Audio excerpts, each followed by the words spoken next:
All right. Hello. The Fiverr sales coaching live stream. So we will just wait for some people to trickle in here and then we'll get started. How's everybody doing this morning? I'm pretty tired myself. Okay, so we got a couple people in the stream. Basically, we'll wait for a few more to jump in. Then I'm going to share my screen. I have a presentation for everyone that I'm going to go through, basically about sales coaching. And I'll just put that on the screen here. Going to be providing some tips, some suggestions, set some expectations. We'll talk about a couple different types of scenarios that you might encounter on Fiverr as a freelancer with your potential clients that might either cause you to be losing money. Maybe you're not getting the deal. Maybe you're, getting deals, but they're really beating you down on price and it's hurting you in the long run. Or maybe they're just tough situations that you don't know really how to deal with. So we're going to go through a bunch of different scenarios. I put together a bunch of different slides.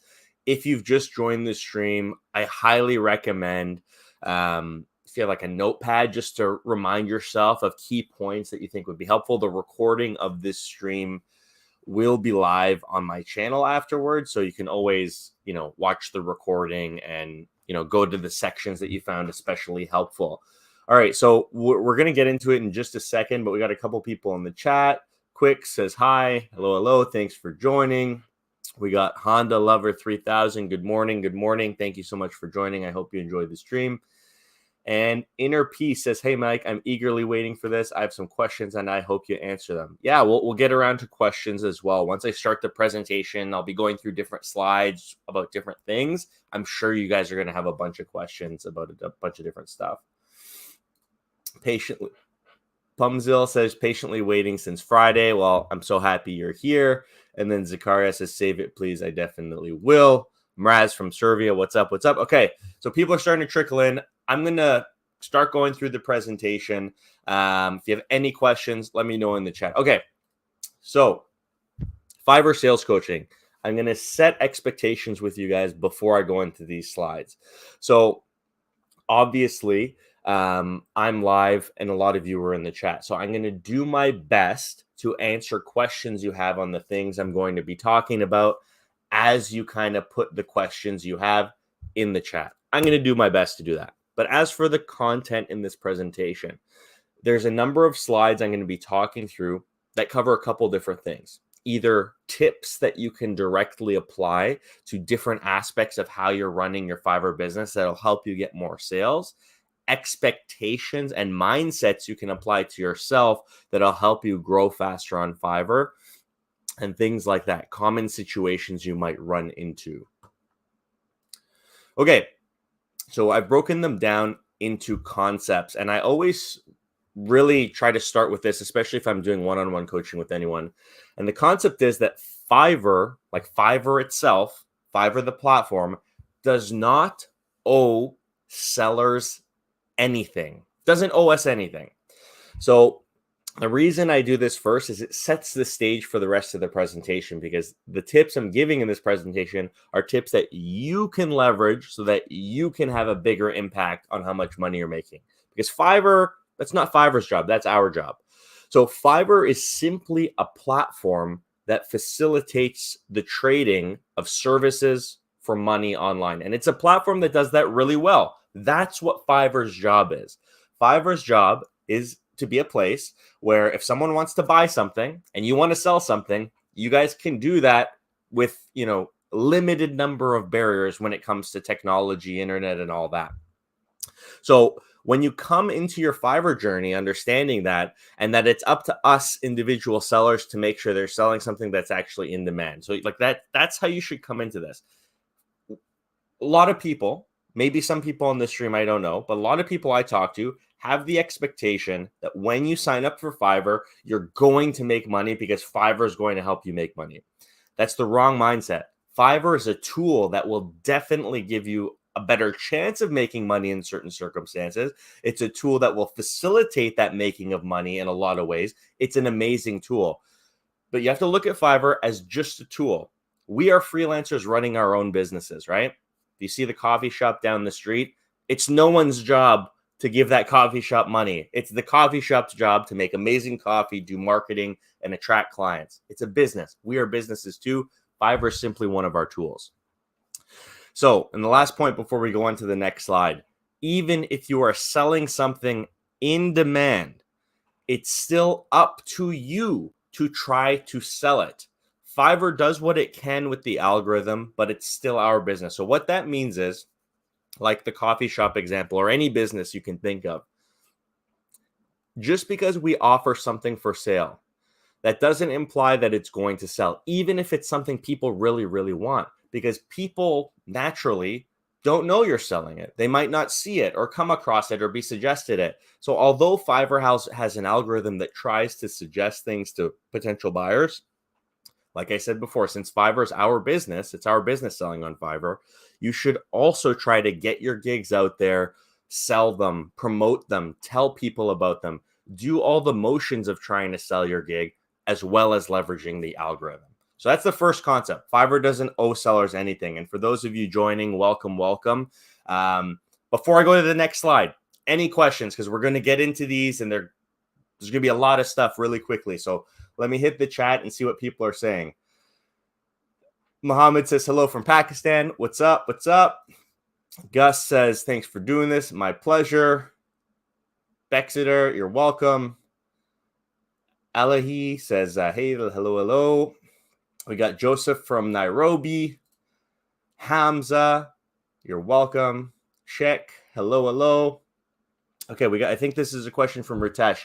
I'm Ritesh from India. I'm 12 years old. I just came to know about your channel today. I'm feeling like I have to learn a skill. So can you please tell me what skill I can learn? Okay, Ritesh, I don't mean to shoo your question away. I know you're 12 and the fact that you're trying to get into something is amazing. But nobody can tell you what skill you should do except for you. So I have a lot of videos on my channel that present a bunch of different skill sets and services you can offer that you should watch and decide for yourself. That's my advice. But thank you so much for joining the stream. All right. So a couple more. So we got Sachin. You're not getting briefs, so we'll talk about that. We got Journey Geeks. Hello, hello. We got Alessandra, Elisa. I'm going to start on Fiverr. That is awesome. Amazing. And Cyril. Okay, so no questions on this first slide. Okay, so we'll get into the second one. Concept number 2 to making sales on Fiverr is understanding your clients. And this one, I know for a fact, most people, I run a YouTube channel with 135,000, a lot of you freelancers, a Discord server with thousands of you, email newsletter with thousands of you. I hear from a lot of you. When I hear someone's having trouble closing deals or getting repeat orders from the same clients, it's usually because of this. They're not taking the time to understand their clients. So in order to create successful gigs on Fiverr that have a chance of selling on Fiverr, you need to be trying your best to understand who your clients are. So this is where this might kind of change things up mentally for you. The second point. Your gig is not just a place for you to accomplish your personal goals. Your gig is a place where you show other people how you can help them accomplish their goals. And in order to do that, you need to be thinking about and trying to understand your clients so that you can create your gig in a way where when someone comes across it and they read through your services, they have like an aha moment. Oh my God, I need to buy this gig. It will help me do what I want to do. If someone reads your gig and they're like, oh, this is just a graphic designer or a copywriter trying to make money, that's not going to do as good a job selling that gig as if you've taken the time to do some research on your clients. What do they want? What keeps them up at night? What bothers them? What stops them from making money? You need to create your gig in a way where you're combining your skill set and the services that you can offer and kind of combining that in some way with what you think your clients might need. So the last point here is coming into coming into Fiverr with this understanding will help you craft gigs that better align with who you are trying to sell to, and will help attract more of those types of people to message you and purchase your gig. So that last point's an important one as well. By trying to understand your clients, better understand them, and using that to show them in your gigs the things your gigs can do to help them, that will also help more people find your gigs. Because if you think about Fiverr, when someone wants to buy something on Fiverr, they're searching for something in Fiverr search bar most of the time.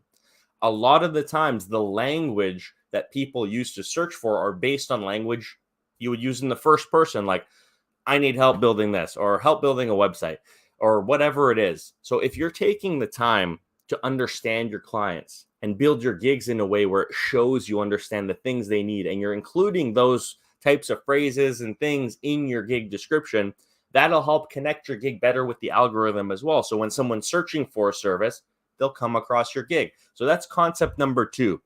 When you're creating your gigs, you got to remember your gigs, and this is going to be a hard exercise because obviously we want to make money with our gigs, right? But your gigs are there to show how you can help them accomplish their goals. Don't write them in a way where you're like, how is this going to help me get the most sales possible as fast as possible? One comes after the other. Show them how you can help them achieve their goals, and your gig will start selling more. That's concept 2. So any questions before we go on to concept 3? I'm going to take a quick sip of water. Let me know. Any questions about this concept? Okay. So Harmony says, I want to know more about promoted gigs. So tell you what, Harmony, I'm going to go through this presentation of sales tips first. If there's time at the end, we'll talk about promoted gigs. Football channel, 18 years old, currently studying software. That's awesome. Journey Geek says, Mike, tell us, Fiverr Seller Plus program, is it good for sellers? Will it help us grow our gigs? So in a nutshell, if you're reading and listening to the concepts I'm trying to explain in this video,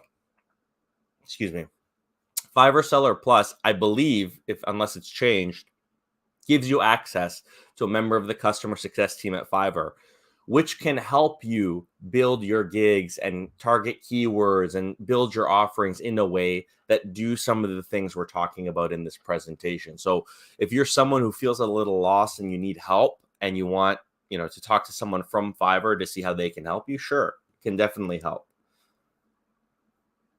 Okay. I'm from Pakistan, trying to sell on Fiverr for the past 6 months, but I still don't get any sales and even got 3 accounts blocked. Okay. So we're not going to spend too much time with this question, but what I will say, Hassam, is if your account's getting blocked, you are doing something that violates Fiverr's terms of service. So before you give it another chance, go to Fiverr.com and read their terms of services.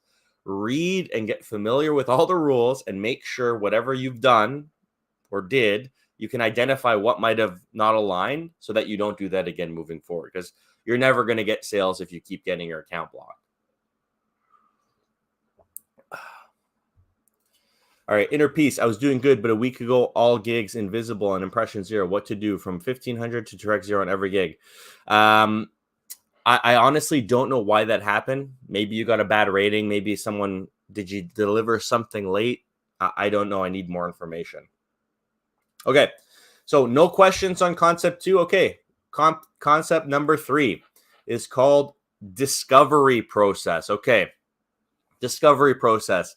So anyone in the chat right now, before I get into this slide, have you heard about the term discovery before as it relates to sales? Quick yes or no, let me know in the chat before I get into this slide, just so I have a feeling of kind of where everybody's at. Have you heard the term discovery process before? Yes or no, hit me in the chat. Let's see. Anyone, and don't be shy. If you haven't heard it before, that's fine. I just want to understand where you're at so I can better explain it. I'll give it a couple seconds. No. Maybe it's new. No. Okay.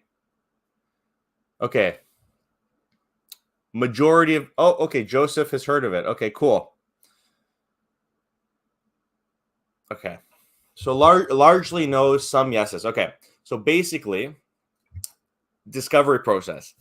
It's going to sound a little bit abstract, so follow along with me, ask me questions, but this is one of the most influential part of selling on Fiverr or selling anywhere that most sellers on Fiverr at least totally ignore, or like we've just seen in the chat with all of you commenting, most people they ignore it because they've never heard of it, and that's not your fault. So it's the most influential part of selling anything, basically, on Fiverr or elsewhere. So here's the scenario. When a buyer messages you asking about your services, you should not be focused on giving them a quick pitch and your best price. And I put that here because that's what most people I talk to who are new or amateurs on Fiverr do. As soon as someone messages them, they get so excited. They immediately spit out a price. They immediately say, I can do it. I can do it. I can do it. Let's do it. And they don't end up getting the deal. So that second point's important. When a buyer messages you asking about your services, you should not be focused solely on giving them a price and telling them what you do right away. But you should be 100% focused on trying to figure out whether or not that customer is the right fit for your services. That generally is what we're talking about with discovery. So how you do that is by asking questions.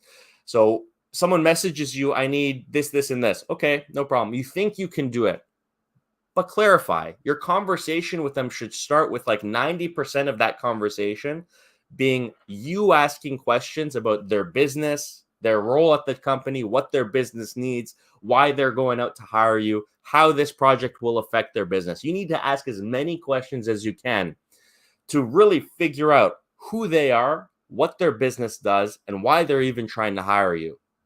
And then 10% of your conversation should be you telling them about your services and pricing.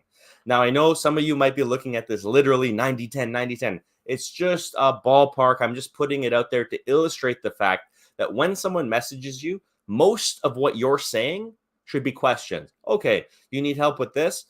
What are you guys working on this for? Okay, when's the deadline? Who else is working on this project? Have you gotten this done before and it hasn't worked out? What are your goals with this? What do you want it to look like?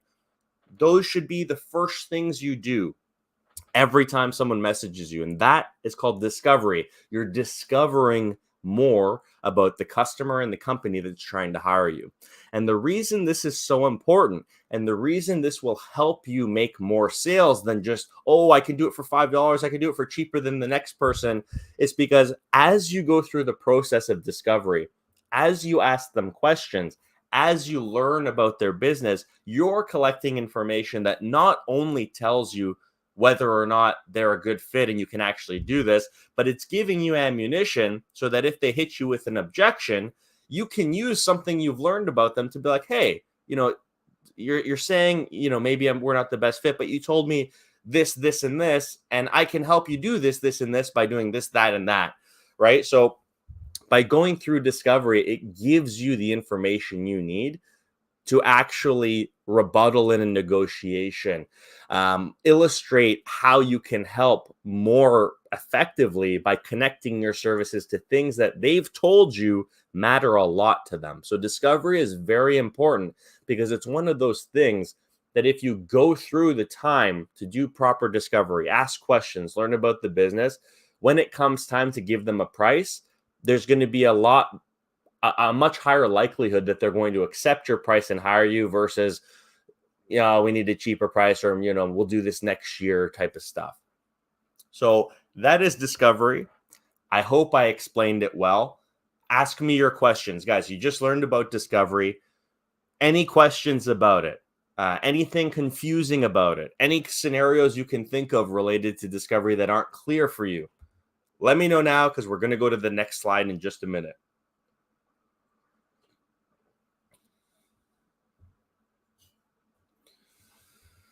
Okay, let's see.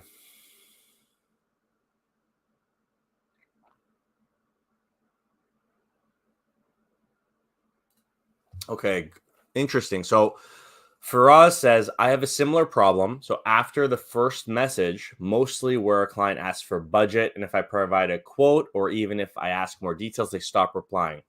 So for us, this is a perfect example of why discovery is so important. So you got to think about it. I talk a lot in my videos about as a seller, we have to be able to show that we can provide value.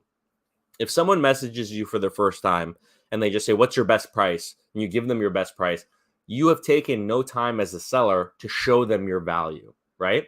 That's why it's so easy for them to take that price and go do whatever else, hire someone else or not hire you. So, in that situation, when someone asks for a quote, take a step back, say, "Hi, so and so. I would love to give you a quote. Thank you for messaging me. But before I can you just tell me a little bit more about your business so I can give you an accurate quote?" They'll respond, "Oh, we do this, this, and this." "Oh, okay. You do this, this, and this. Who do you sell to? Who are your customers? Why are you hiring for this type of project? Is this project aligned with any sort of release or update you guys have coming out? Why is this important? And let me know so I can help you as best as possible." Ask them questions like that. Get the conversation going. Try to delay on giving them a price until you know more about them. But that's a great point and a great question. That does happen a lot to a lot of people. Okay, let's see. Next questions.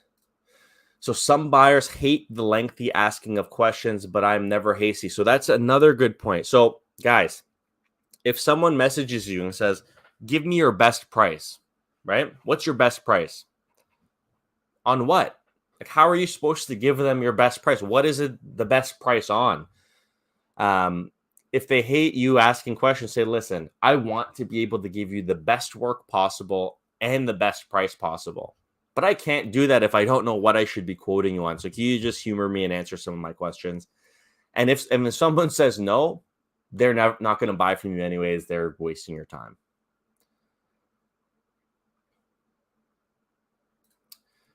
Yes. So Pumziel says, "Got you." So it's a brief consultation process. Exactly. So you're framing it as you learning more about them, but what it actually is you're collecting information so that then you can give them advice and suggestions based on how you can help them. So it's a win-win there, right? Like they're sharing information about their business, which will then enable you to be more confident and more informed about how your business can help their business. Yeah, good point.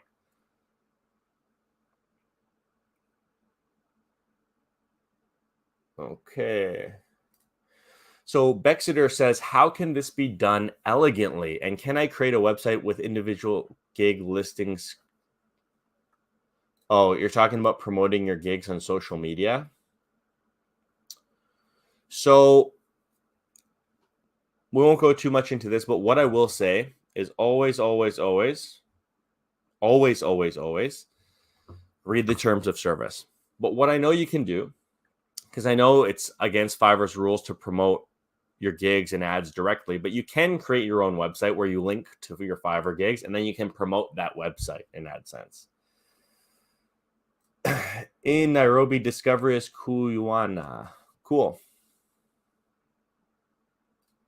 Yeah, so Mirza says, "I received many messages, but once I replied, they mostly disappeared." Yeah. So guys, this will happen a lot if you're just responding generic or not in a way that's digging into things. You want to get into discovery as quickly as possible so that the person takes you seriously and understands that you're actually trying to help.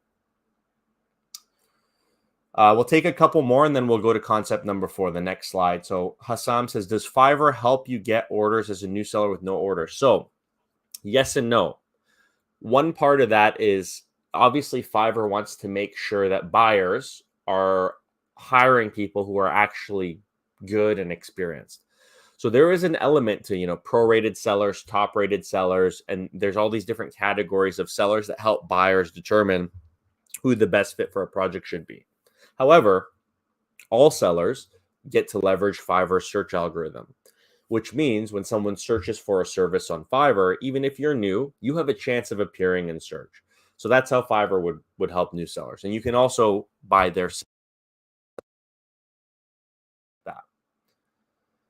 Okay, a couple more questions. tell us about Fiverr gig SEO? I might touch on that later, but I really need to get through this presentation for you guys first. I have a whole course on SEO on my YouTube channel, by the way.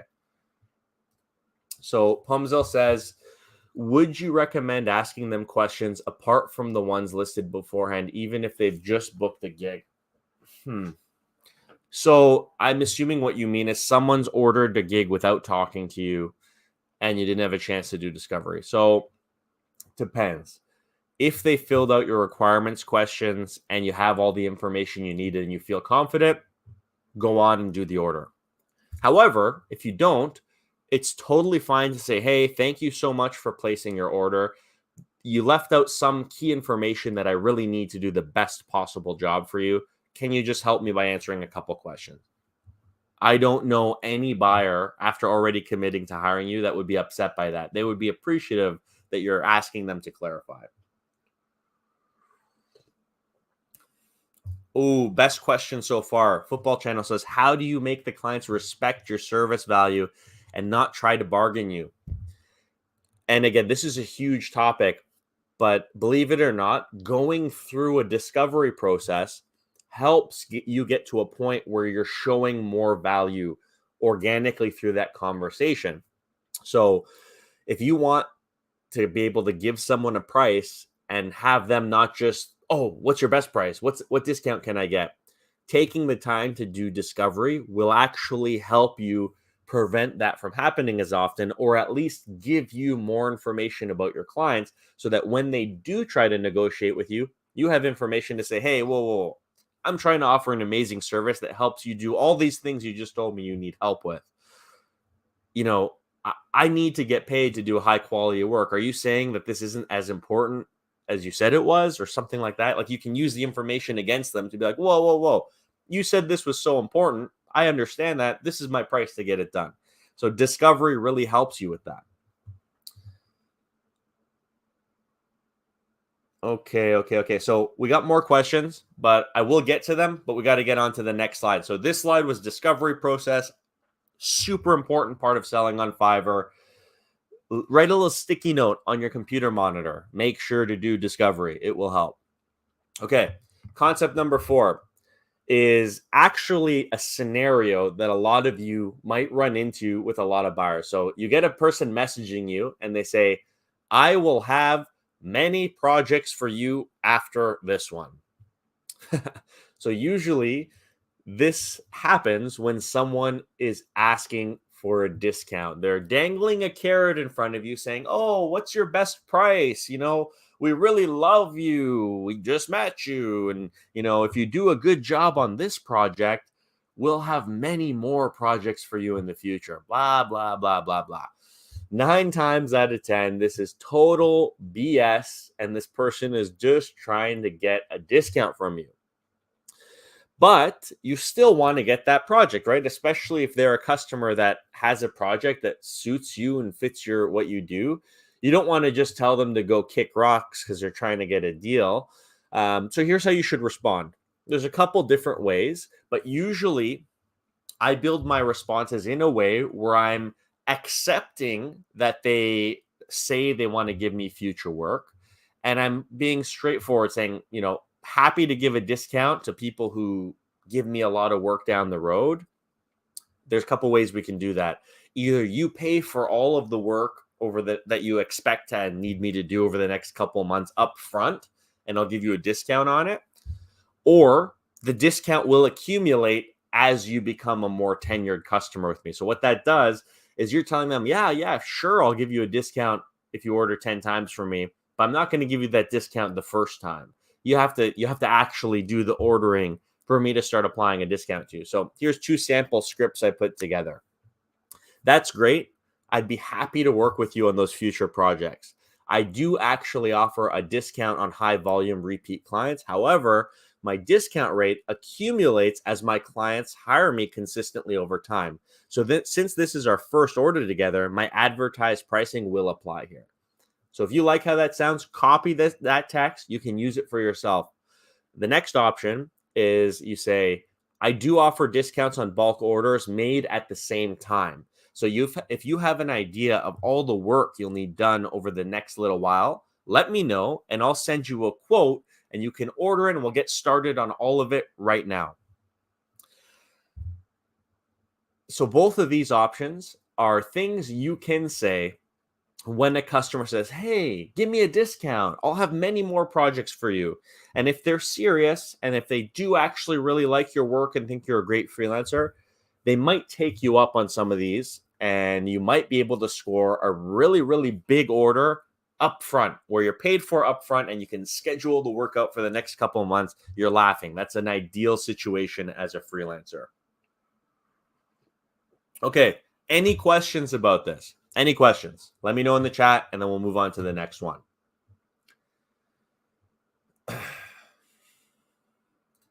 So Bexeter says the response to clients attempting to negotiate is it depends on the value you want to bring to your project.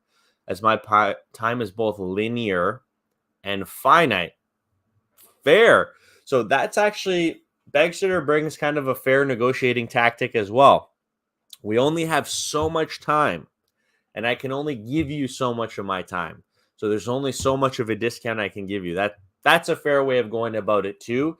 I would say that's probably more of a, you use that objection handling strategy to just be like, no, we're not giving you a discount. I don't hate it. I like it, but you got to try what works best for you. Okay, let's see. Any other questions on this common concept? People saying that they have many more orders for you. Any questions? Joseph says, I've fallen for this statement many times. Yeah, man. Every new seller does because you get excited. Oh my God, they're going to give me so much work. And then they get the discount on the one project and they never hire you again. Classic. But now you know you can push back and might help you make some more money. Okay. Next concept, concept 5. When a client asks you for your best price. Okay, before I go into this one, put in the chat, how many of you have had someone message you saying, what is your best price? How many of you? Put it in the chat. And also put in the chat, have they asked you this before you've had the chance to ask them any questions? So we'll give it a couple seconds. Who has been asked by someone, what is your best price? Let's hear. Have you been asked by someone, what is your best price? In the chat, yes or no. Let's see where you guys fall.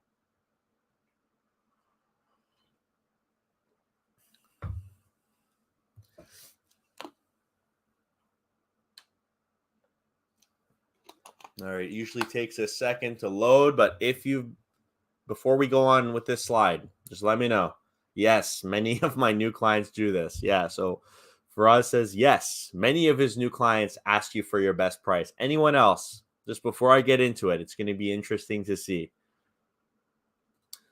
All right, anyways, we'll go on with the slide. So one very common thing that clients might do on Fiverr to try to get you to give them a discount is to just straight up ask you, hey, what's your best price? Obviously, when someone does this, they're trying to get a discount. But here's what you should do to preserve your rates to make sure you're making as much money as possible. You should not respond by giving them a discounted price. I'm going to say that again. You should not respond giving them a discounted price. Instead, when someone says, what's your best price? You can follow up with one of the following statements I've written out, and these will help you dramatically. The first is to just straight up ask, what do you mean, what's my best price? Here's a link to my gig. All my prices are listed there. Please let me know if you have any questions. What that does, that first response, is you're kind of playing dumb. You're saying, what do you mean, what's my best price? All my prices are here. That's kind of a cheeky one that you can do where you're kind of playing dumb and being like, hey, all my prices are listed. Why are you asking me type thing?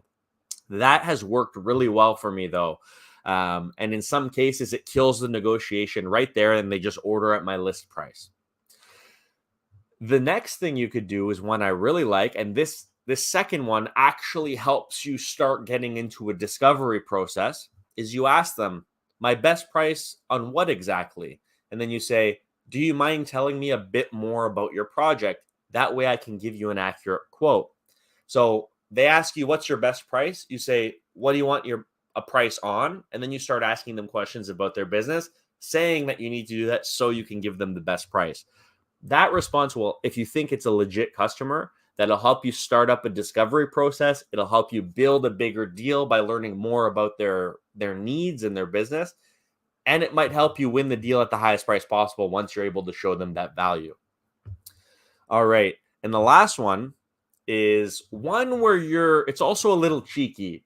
When someone asks you, hey, what's your best price? You can straight up say, does my pricing not align with your budget? So what you're doing is you're kind of making them feel like, I can't afford this. Oh, can you not afford this?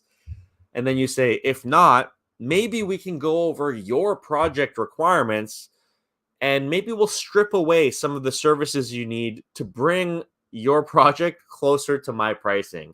So that's kind of like playing the reverse Uno card. They're like, what's your best price? Like, oh, can you not afford my price? No problem. Let's maybe strip away some of the things you're going to be getting and we'll bring the price down. How does that sound?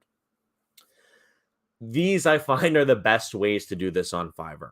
You either ask what they mean, link them to your gig, say your prices are there. You ask them, what do they want to price on exactly, and then get into a discovery. Or you do the last one where you're like, do you not have the budget for this? Okay, let's strip away services and get you in line. So what do you guys think? Any questions about this? When I read you these objection handles to someone asking for your best price, do you get any anxiety that someone might get mad or get annoyed? What do you think? Do you think you can do these? And if you can, which one do you think would be most helpful? Put it in the chat. I'll give you guys a couple seconds before we go on to the next slide.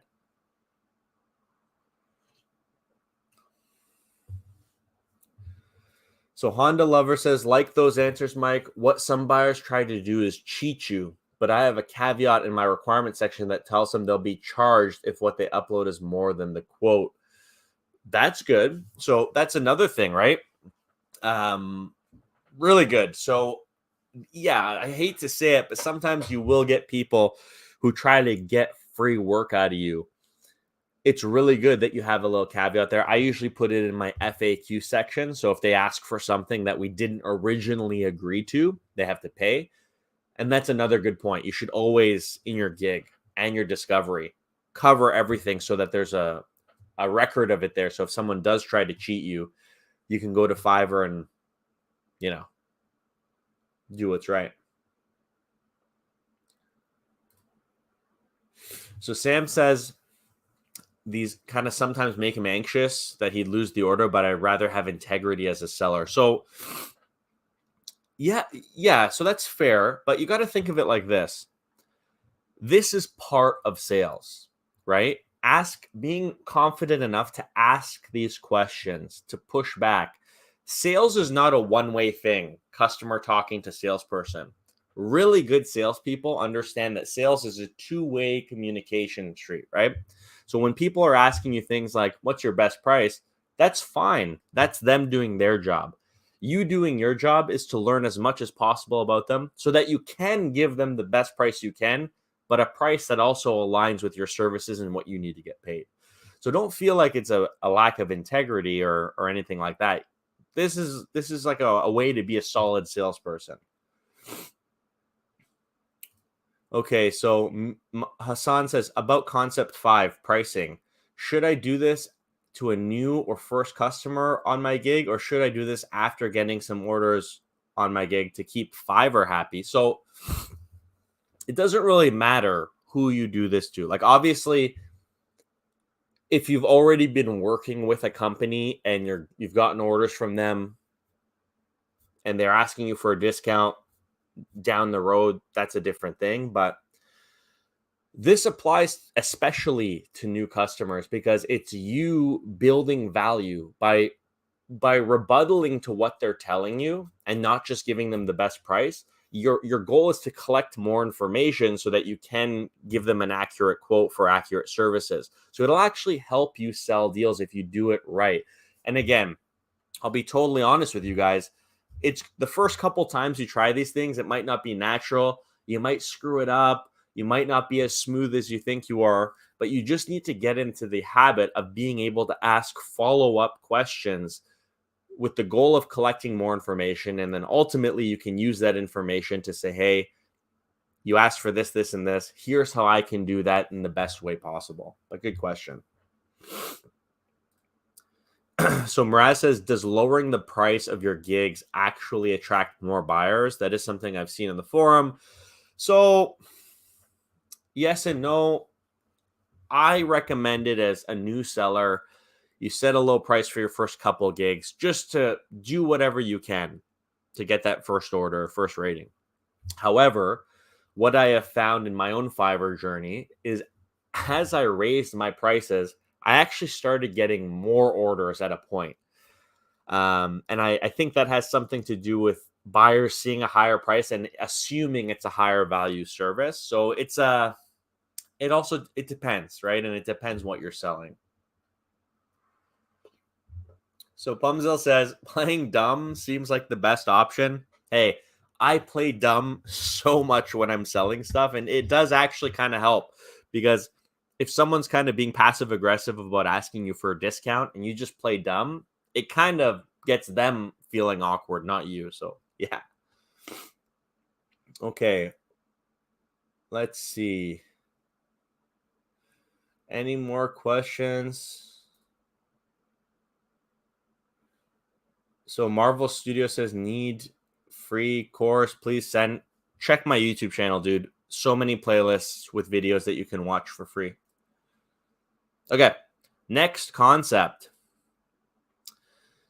This one's a little bit of a tough and a weird one. Sometimes you'll get a message where a buyer will just message you saying, hey, can you help with this? And then they send you a file or they send you a list of requirements. So two things I'll say. First, if they're just sending you a file and you've never worked with them, be very careful. It could be something malicious, a virus or something like that. Before you open the file, I always try to do some discovery just to help me build my confidence in whether or not they're legit. So that's number one for your safety. But if they're asking you for help with something, right, and it's something that doesn't align with the gigs you have listed and you're not super confident about whether you can do it, the best thing you can do is not just to say, yeah, I can do it, and then try to figure it out after, is to just be honest with them. Tell them, hey, this isn't something I normally do. It kind of aligns with what I do, but can you tell me more about what you need help with? Excuse me. And then that gives you the opportunity to do some discovery that could help you figure out whether or not you can do this.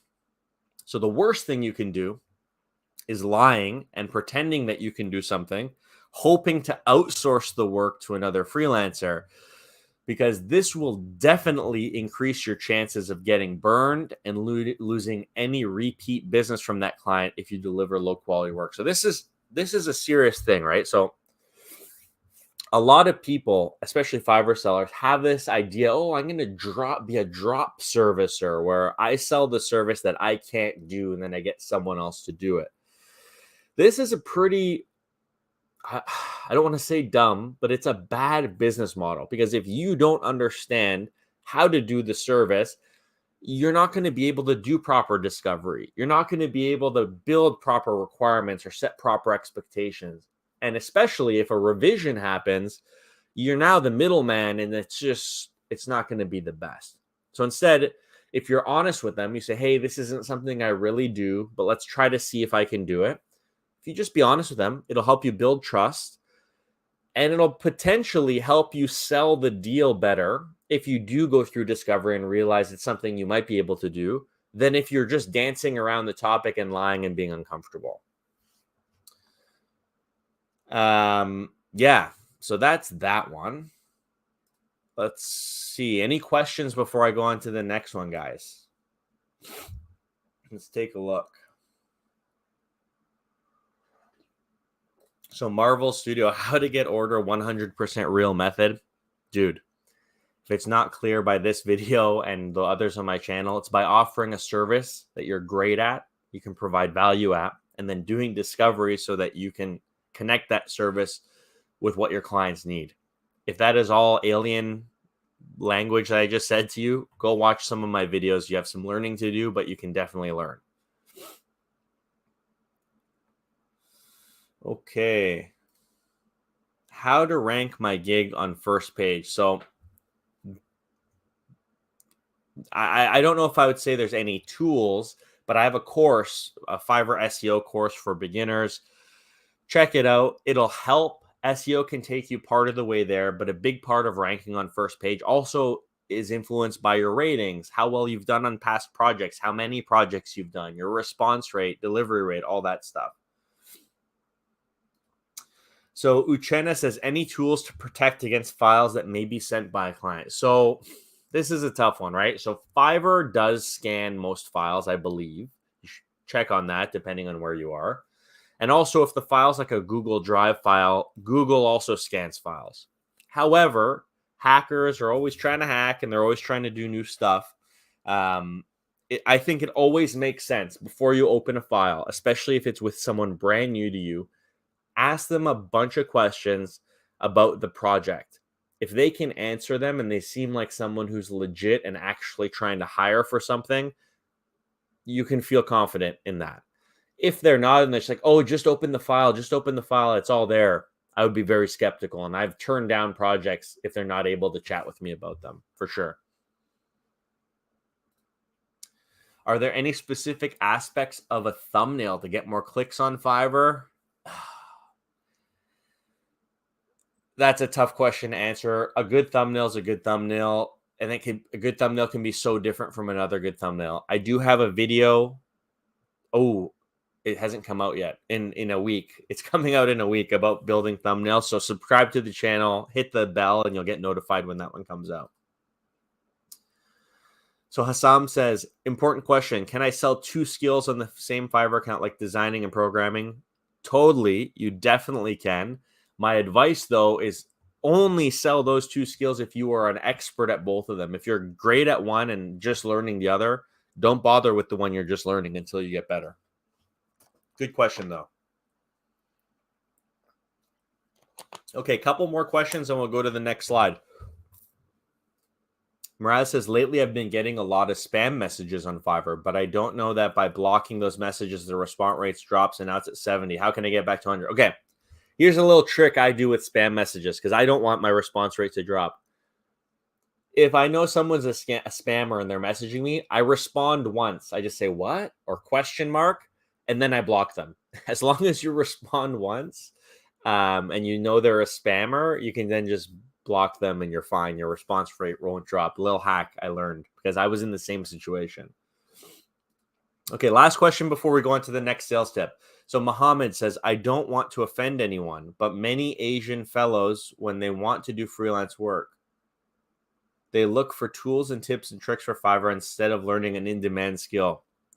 My friend, you're very right. A lot of people just look for tips and tricks and hacks and methods for a lot of things, not just Asian fellows like you mentioned. So yeah, if you're trying to sell on Fiverr, you need to learn a skill. And I have a lot of videos about how to do that, digital marketing videos, different skills that are in demand, whole bunch of stuff. So anyone in the stream still, that's a great point. Learn a skill. Learn a skill. Fiverr is a marketplace for services and skills. If you're just trying to, hack your way into getting money without knowing a skill, you're going to fail. Great question. Okay, next concept. I think there's a couple more. Yeah. Okay. This one. Unlimited revisions. Anyone in the chat, before I talk about this, how many of you offer unlimited revisions? I need to know. I need to know before I go on. Yes or no? Do you offer unlimited revisions? Put it in the chat. Let's see. Oh, wait. I need to see. Who offers unlimited revisions?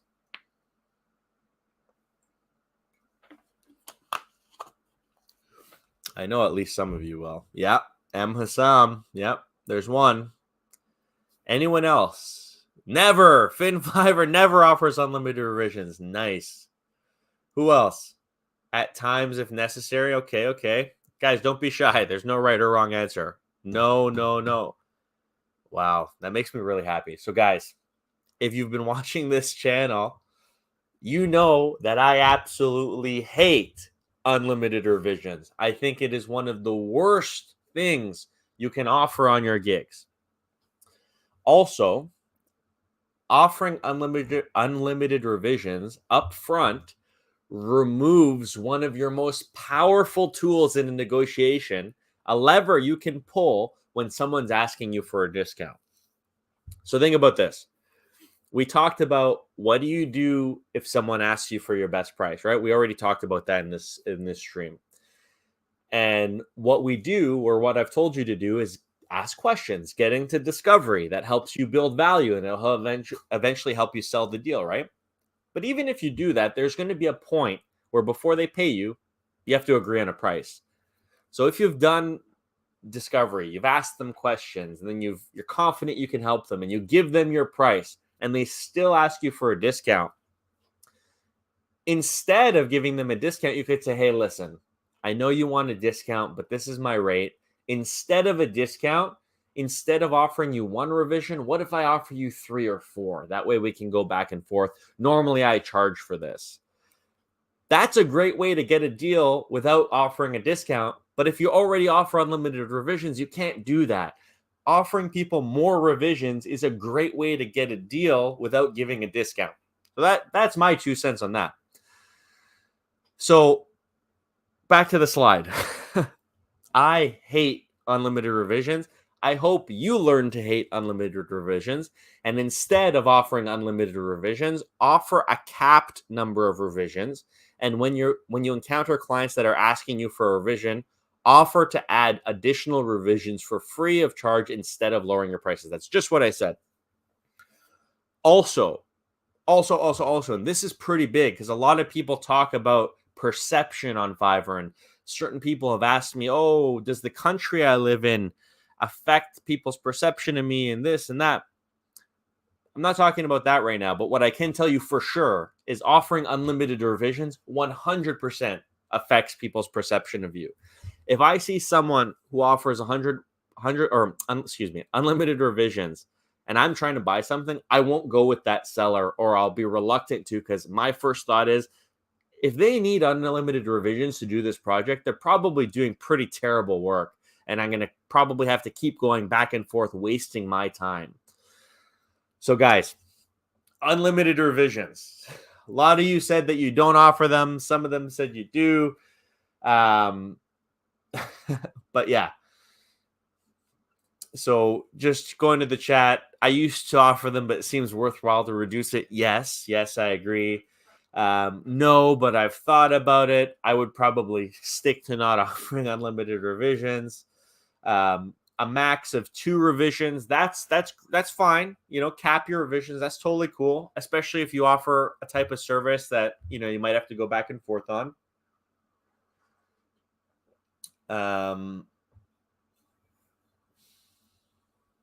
Yeah, so that's all the comments we have on revisions, but we're getting some comments on promoted gigs. I've been invited to promote one of my top gigs. Should I proceed? It depends. So I actually had a chance when Fiverr rolled out promoted gigs to talk to a member of Fiverr's team in Israel. And what promoted gigs does is it'll help you get more eyeballs on your best gigs. So if your top gig is already getting you a lot of orders and going well, that's the gig you should consider promoting, because it's already proven that people want to buy it. By promoting it, you're just putting it in front of more potential people. So you can try it out. I would start with a low rate and see how it happens, because it can get pretty expensive pretty fast. Hasib says, should I put my rate really low for getting my first order? Does it not demean my skills as a seller? So we've talked about this. I always kind of recommend starting out low and then building them up after you've gotten the first couple projects. But it depends. Like if you sell something that takes 20 hours to do, yeah, don't sell it for $5. That's way too low. But again, this is part of your marketing. Your first couple of gigs, doing them for lower rate helps you build up your reviews, right? And that's important. Okay, last question before we go to the next slide. But being a new seller, I think we should have to consider unlimited revisions. So, Mirza, I disagree with you, my friend. I think unlimited revisions will make you fall into situations where people are abusing you and getting you to do work after work after work after work after work, potentially getting you to do a whole bunch of different variations for free. I think it lowers your value. And like I said before, it removes your negotiation lever. You got to sell based on value. Like we've talked about this a lot. You get this presentation, part of it is to change your mindset. I want to change your mindset on unlimited revisions. I think they suck. This is my opinion. You can do whatever you want. I think they suck. But, that's just my opinion, and I don't know everything. Okay, so this is our last slide. Finding clients. Finding clients is a big part of sales, right? So Fiverr can be a powerful search engine for finding clients organically, but doing that is sometimes something that takes a long time to build up. And I know a lot of you have probably experienced this. You create a Fiverr account, you've optimized your gig, everything looks good, and nothing happens. Yeah, it takes time to build up authority in Fiverr as a search engine. But in the meantime, you should treat your Fiverr business like you would treat any other business. And we've talked about this before. Fiverr is just a tool to help you sell stuff for your business. It is a business just like any other business. So you should go out yourself and try to find new business through prospecting. Use LinkedIn and message business owners or people in roles at companies that you think you could sell to. LinkedIn is a network that connects people who want to do business together. Use it. You could also Google businesses in your area and approach them about your freelance services, letting them know that you offer this, this, and this, and you think you might be able to help. And the ultimate way that every sales company does, like I've been in sales a long time. I've worked for some of the biggest tech companies in the world who have mastered sales, and they all send emails, make cold calls, and they make it happen for themselves. When it comes to being a salesperson, even some of the most successful, like people making $1 million or more per year, they still do prospecting. Like 90% of what most sales reps spend their time on is prospecting. Why should our sales process be any different as freelancers, right? Like an element of sales is the stuff we've talked about up until this slide, right? Like negotiating, how to respond, what to say when people ask you tough questions, right? But to get to that point, you first have to have someone to talk to. So this concept number 8, is probably one of the most important things you can do. Get comfortable reaching out to businesses that you think are good fits for your service and learn how to pitch them. Learn how to get a meeting with them to talk about what you do. That's the difference that'll turn you from being an average freelancer among your peers to being an absolute rock star, right? Like the people who are making the most money are finding the most customers to talk to. Any questions on that? Because I know this one is one that not everyone's super comfortable with.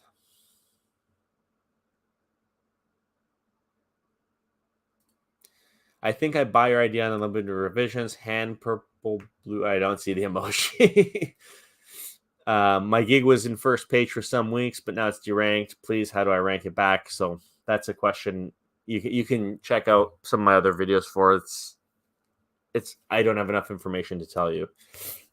All right, so Football Channel says on concept number 8, how to draw the right clients that would love your requirements, how to frame the gig about them. Okay, so that's a great question. And if you're going to be reaching out to companies to try to sell your gig, you need to do some research on the companies before you reach out to them, right? Like, let's say, like, for example,